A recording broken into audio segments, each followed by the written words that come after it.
CVV arts classes में दोस्तों आप सभी का स्वागत है। यूपी बोर्ड कंपार्टमेंट और इम्प्रूवमेंट परीक्षा 2022 में तैयारी कैसे करें इसके बारे में थोड़ा सा दोस्तों आपको गाइड कर देता कि आपकी तैयारी हो जाए और जो जिस सब्जेक्ट में आपका कंपार्टमेंट हुआ है या फिर इम्प्रूवमेंट आप भरे हैं तो आप आसानी से पास कर पाएँ। उससे पहले आपको बता दें, बहुत लोग को मन में डाउट ये है कि जो है कब तक इसका डेट आएगा, प्रैक्टिकल का डेट कब तक आएगा या फिर इम्प्रूवमेंट कंपार्टमेंट परीक्षा का डेट कब तक आएगा। तो फाइनलिस्टों को बता दें कि जो है यूपी बोर्ड और कंपार्टमेंट परीक्षा कब होगा, इसके बारे में थोड़ा सा आपको ये सूचित कर देते हैं। एक अनुमानित जो तिथि है आपको बता देते हैं।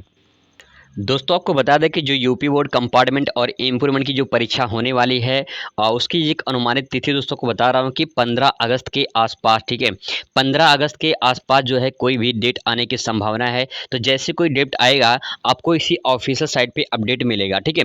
upmsp.edu.in इसी पे आपको डेट मिलेगा। मैं दोस्तों आपको पूरी जानकारी दोस्तों देता रहूँगा, कब इसकी एडमिट कार्ड जारी होने वाली है, कब इसका एग्जाम होगा, कब प्रैक्टिकल का एग्जाम होगा, पूरी दोस्तों आपको विस्तार से चर्चा यहाँ पे मिलती रहेगी। तो यहाँ पे आप चैनल के साथ जुड़ सकते हैं। 15 अगस्त के आसपास जो है आपकी संभावना है आने की। अब बात करते हैं कि कैसे आपको तैयारी करनी है।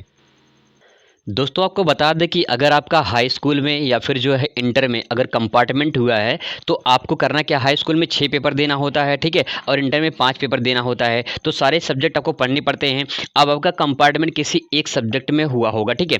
अब करना क्या है कि आपको एक ही सब्जेक्ट पढ़ना होगा। अब दोस्तों करना क्या है कि आप इस सब्जेक्ट में से एक सब्जेक्ट पढ़ना है। अगर आप जो है मात्र 15 दिन अगर पढ़ लेते हो तो अगर आप 15 दिन पढ़ लेते हैं यहाँ पे तो तब भी आपका एक परफेक्ट जो है यहाँ पे दोस्तों तैयारी हो जाएगी। मात्र 15 दिन में पढ़ के आप जो है पास हो सकते हैं। कंपार्टमेंट परीक्षा जो है आप निकल सकता है। अब करना क्या, कैसे पढ़ना है, कुछ करना है दोस्तों, आपको बहुत सिंपल तरीका बता रहा हूँ मैं आपको कि अगर आपके पास क्वेश्चन बैंक होगा, ठीक है, अगर आपके क्वेश्चन बैंक होगा या फिर आपके पास कोई बुक होगा या फिर आपके पास कोई नोट्स होगा, ठीक है, अगर आपके पास कोई नोट्स होगा तो आप जो है उसको सिर्फ 15 दिन एक बार पढ़ लीजिए, ठीक है। अब मैं पढ़ने दोस्तों आपको तरीका थोड़ा बता दे रहा हूँ कैसे आपको याद करना है। याद नहीं करना है, आपको थोड़ा सा फार्मूला बता रहा हूँ।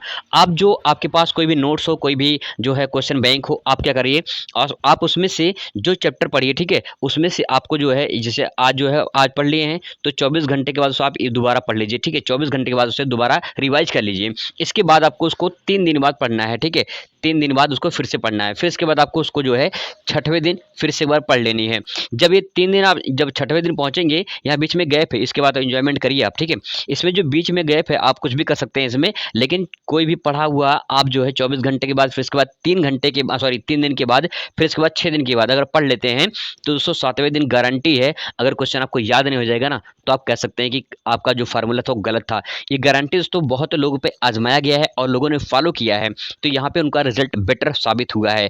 तो फाइनली अगर दोस्तों आप कोई चीज़ अगर आप पढ़ रहे हैं उसको 24 घंटे बाद फिर से रिवाइज के लिए याद मत करिए, सिर्फ रिवाइज के ध्यान से एक बार पढ़ लीजिए, ठीक है, ध्यान से पढ़ना है। लेकिन इसके बाद तीसरे दिन आपको ध्यान से पढ़ लेनी है। इसके बाद छठवें दिन, अब 7वें दिन करना क्या है, जो 7वां दिन होगा उस दिन आपको जो आप पढ़े हैं उसी को आपको जो है जो पढ़े हैं उसी को आप लिख कर याद करने की कोशिश करने की मुझे क्या-क्या याद हुआ है और कितना मुझे याद हुआ है। जब 7वें दिन दोस्तों आप याद करेंगे तो आपके पास एक बहुत बड़ा कंटेंट आपके पास होगा और अच्छे तरीके से जो है इम्प्रूवमेंट परीक्षा को आसानी से पास हो सकते हैं।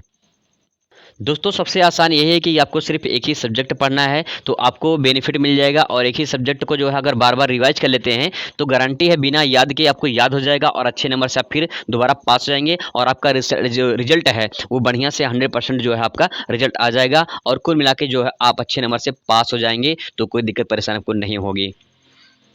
तो दोस्तों आई होप कि आपको वीडियो इन्फॉर्मेशन सही लगा। कोई डाउट हो तो कमेंट करिए, आपका जवाब पूरा दिया जाएगा। Thanks for watching.